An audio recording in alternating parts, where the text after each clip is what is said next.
وأوه جانسية كورنه إلا جراعه أو هل حديث هلو إلا جراعه هل حديث هلو أوه جانسية هشام وحوله غلامك وائك حيوله جايد لو تامس قرباش فضربني 15 درة وهواية الشن إيه طبان أولاده وقول افتوله.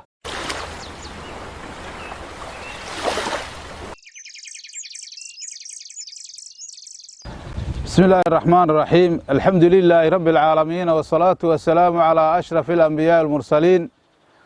سيدنا ونبينا محمد وعلى آله وصحبه وسلم أجمعين. قال الله تعالى في كتابه العزيز إنما يخشى الله من عباده العلماء صدق الله العظيم. درسينا وحكو سابسن يهي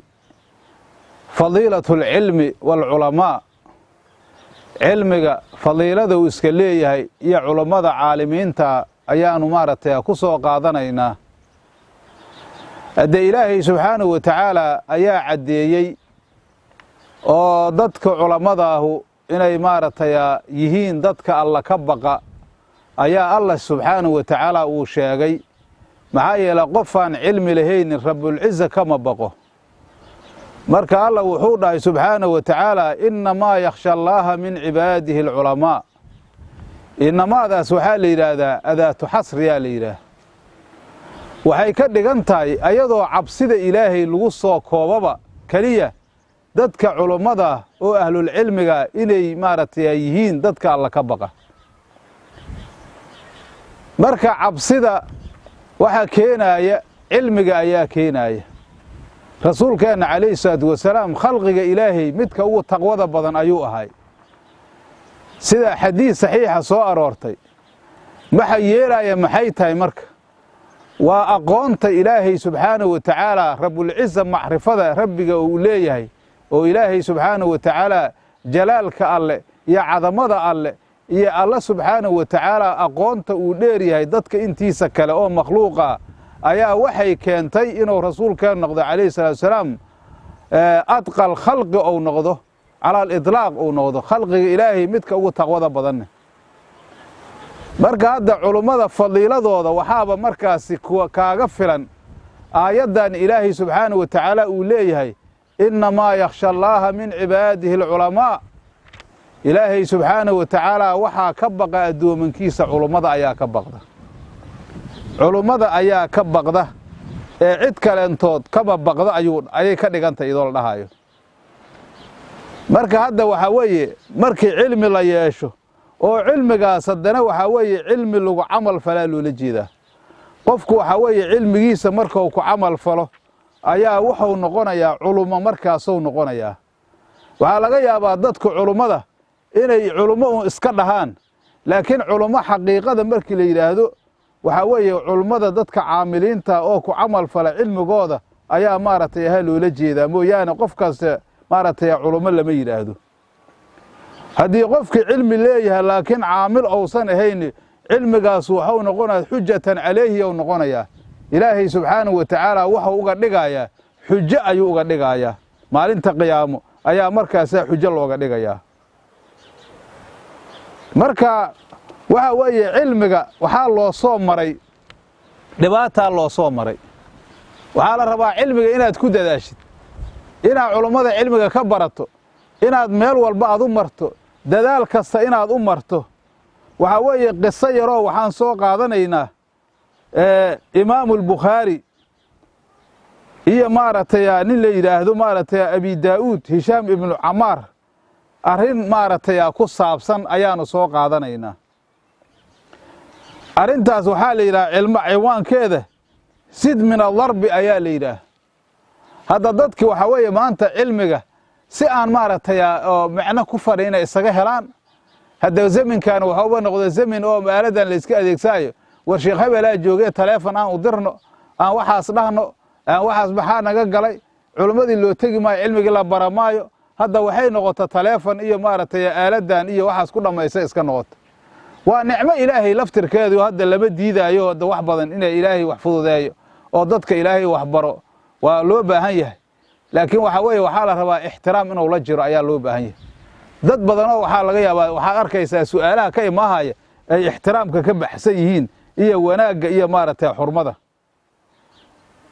imaamu albukhaari iyo ninkaa la yidhaahdo abi daa'uud hishaam ibnu cumaar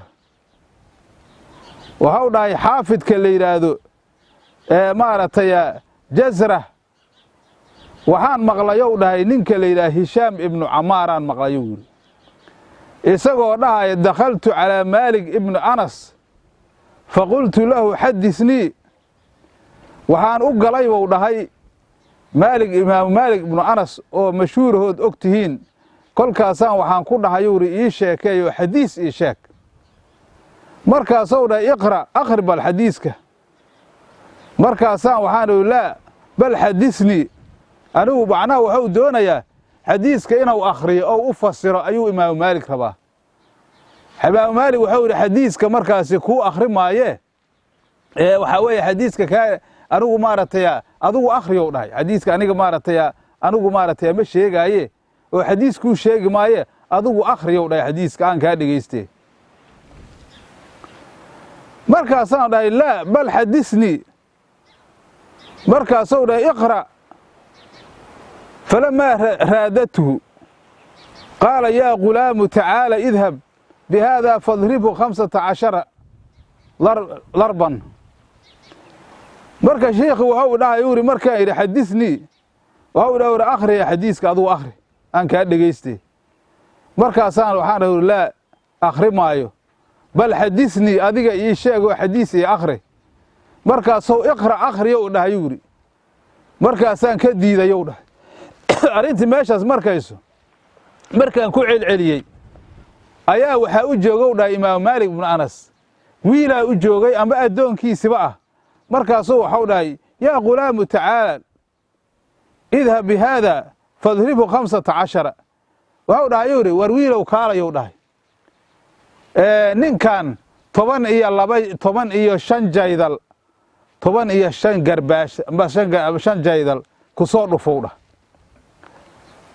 markaasuu gacanta iga qabtow dhahay bal fiiri marka dadkii horeo wax bara jiray oo ardayda ahay oo xerta ahay tawaaduca ay cilmiga u qabi jireen iyo maanta dadka joogasay yihiin bay iskeenaysaa haddau intaas ku celesha soo qabaa la yidhi xagga gey soo garaacaa la yidhi waa u hoggaansan yahay ka warrane in la garaaco oo hal xadiis helo in la garaaco hal xadiis helo u hoggaansan yahay wuxuu yidhi markaasi hishaam waxau dhahay gulaamkii waa i kaxeeyow dhahay jaydalow wataa amase garbaash fadarabanii 15 duratan waxaa weeye 15 uloodo ugu dhuftow dhah meeshaasina i geeyey suma jaa'a bi ilayhi markaasuu ii keenow dhahay waa kanow dhahay ninkii maaragtay warkii ugu soo celcelaaye waa soo garaacay 15 ulood aan ku dhuftaye waa kan waa kuu keenay markaas waxau dhahay qad larabtuhu waa soo garaacay waa kan ee iga qabsow dhahay yuu yidhi idoo intaasoo ulood korkayga ku yaaliin ayuu ii soo celshow dhahay imaamu maalik markaasaan waxaan dhahay yuu yidhi qad darabtanii 15 duratan bikayri jarmin laa ajcaluka fii xillin kolkaasaan waxaan dhahay yuu yidhi waad i dulmisay 15 uloodaad igu dhufatay anoo wax dembiya aanan gelin kaa cafi maayo markaasuu waxau dhahay imaamu maalik isku naqday waxau dhahay famaa kafaaratu yon aw dhahay 15 uloodow kugu dhuftay maxaa kafaaradooda maxaa looga koraaya markaasuu waxau dhahay waxaan dhahay yuri kafaaratu an tuxadisanii ب15 xadiisan uri waxaa kafaaradiisu tahay 15 xadiis inaa ii sheegto haddaa 15 xadiis ii sheegto cafisaad qabtaa haw dhahay waa bis waa uri 15 ulood ama 15 garbaash waa u qabaahan dhahay uri markaas wuxuu yidhi faxadasanii ب15 xadiisan wuxuu iiga sheekow dhahay 15 xadiisow ii sheegay waa markuu xadisnii markii uu dhahay u diidanaa iqra uu dhahay markay arrintaasu dhacdo waxaa laga yaabaa imaamu maalik hadde waxaa weeye caalimkaas weyn oo caarifka oo haddee madaahibteenna afarta oo haddana shaykhulmadiine ah oo sidaasa waxa uu ninkan saas u yeelaayo waxaa laga yaabaa inuu tusaayo cilmiga haybada uu iska leeyahay iyo qiimada uu leeyahay iyo ninkaanu nin hoggaansan inuu yahay hadda maanta waxaa wax baraaya dad maaragtay shiikhay wax ka baraayeen maalin walba ku taagan wax ka sheegaya xan iyo balaayo ku jira si akhlaaq xumo ah maaragtay wax u barahaya sidaan si idan la'aana wax u barahaya war shiikaasaan wax ka dhageysan jira shiikhay asugu xataa isma yaqaanin ninna maaragtay 5 iyo 10 ulooda ina lagu dhuftay ayaa 5 iyo 10 xadiisa loogu bedelaya raaliyowna ku yahay marka waxa ugu dhuf waxa markaas ii sheegay 5 iyo 10 xadiis uu ii sheegay markaasaan waxaan dhahay yuri sid min al-darbi wa sid min al-hadisi waxaan dhahay yuri markaasi imaam maaligow garaacaadi garaacaysa ziyaadi garaacidi garaaci 5 iyo 10 igu dhufatee dhowr igu dhufo aduguna markaas waxay ziyaysaa xadiiska badiyaan dhahay yuri anna u shay ugu badi bal fiiri ninka sharciga soo ugu gaasay cilmigu qiimada uu leeyahay fiiri يا ما أنت ماشي ونجمرايو هشام وحوده هاي زد من الضرب قراع الزيادة وزد من الحديث حديث كلا زيادة فالله حكى مالي جوره هاي إما مالي مركا واقص ليوره مركز وقال اذهبوا له اسكت جوره هاي نياب لها هاي نين مارتيا إلا قراعه حديث كويب سنة هاي بل كورن هذا ما أنت وحدا عيسى ضدك المهاض وحبرتان وكلام سلام بقى الماء دكسي لو درايا waxbarasha loo diraya hadii loo diro wax yaro canaanaho macalinka oo maaratay oo ku sameeyay oo canuga maslaxadiisa ilmihi markay guriga tagaan duulaan ayadoo la yahay dhowr macallimiina lagu dilo saas idoo duulaan yahay la imaana ama haday taasu dhicin macalinka baa la xamanaya macallin xun weeye qabiid weeye waxay af Soomaaliga ay ku yiraahdaan wax kasta laga sheegaya bal fiiri markaas cilmiga quraanka Ilaahay ba way kaasiyo moogta quraanka koow markuu soo degay nabi Caleey shay Jibriil oo ku canaantay arinta marka qofkaas diin ma gelaya waay cilmi sama gelaya waxa rabaa cilmigu quluub wanaagsan oo dahiran ayuu doonaya marka waxa la rabaa inaad tiraadid sid min al-hadisi sid min al-darb wa sid min al-hadis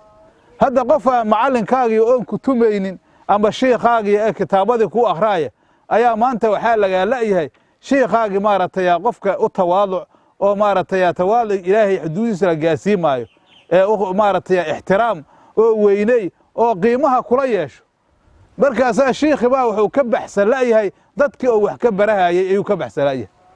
waxba isagoon ku sameeynin oo nin walba kitaabkiisa ina soo qaatay masjidka soo fariisay waxa uu rabo oo akhrisay ayaa hadana halkaas hadii loo dhaqaaqo sida hadda siminkan jirta sheekhi in la xamahayo saas oo yahay saas oo la naqdiyaay ma hayso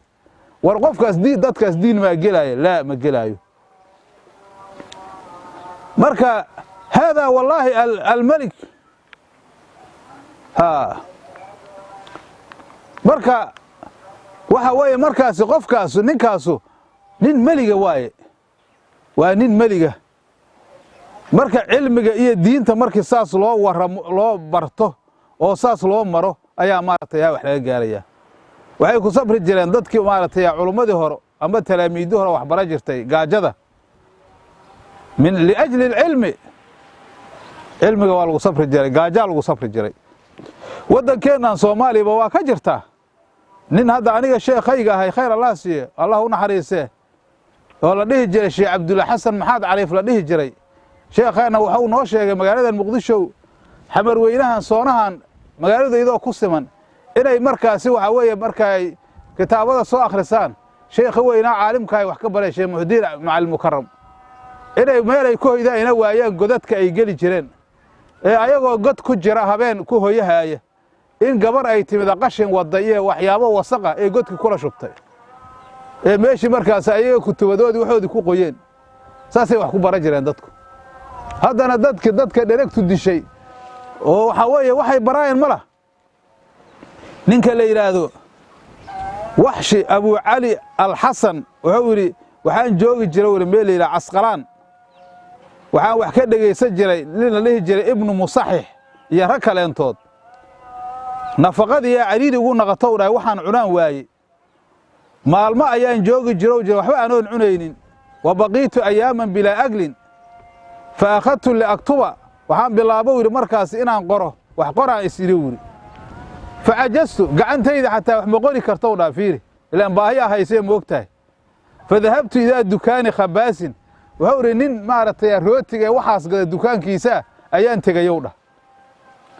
halkaas markaan tegey oo dukaankii tegey waqacadtu biqurbihi la ashuma raa'ixata alkhubs yowri wa ataqawaa bihaa hadda waxaa weeye ninkaasu gibista iyo waxa gadaay rootiga gadaay waxba ima sii hayow dhah waxaan u tegow dhah rootigii meesha yiila sanka inuu ii galo riixdiisa iyo inaan carcarafsado ayaan maaragtay aan wax ka raadahow dhah oon xoogu yeesho si waxaa weeye markaas si aan wax u qorto sidiiyaa ilaahay subxaanahu wa tacaala waxba aanoo ninkii ka cunin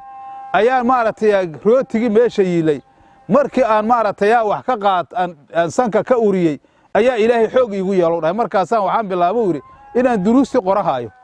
saasaa dadku wax ku baran jireen marka insha allahu tacaala cilmiga iyo fadiiladiisa iyo culummada duruus dambe ayaanu ku soo qaadan doonaa hadda casharkeenna koowaado xagga cilmiga intaasuu noogu egyahay wabilaahi towfiiq wasalaamu calaykum waraxmatullahi barakatu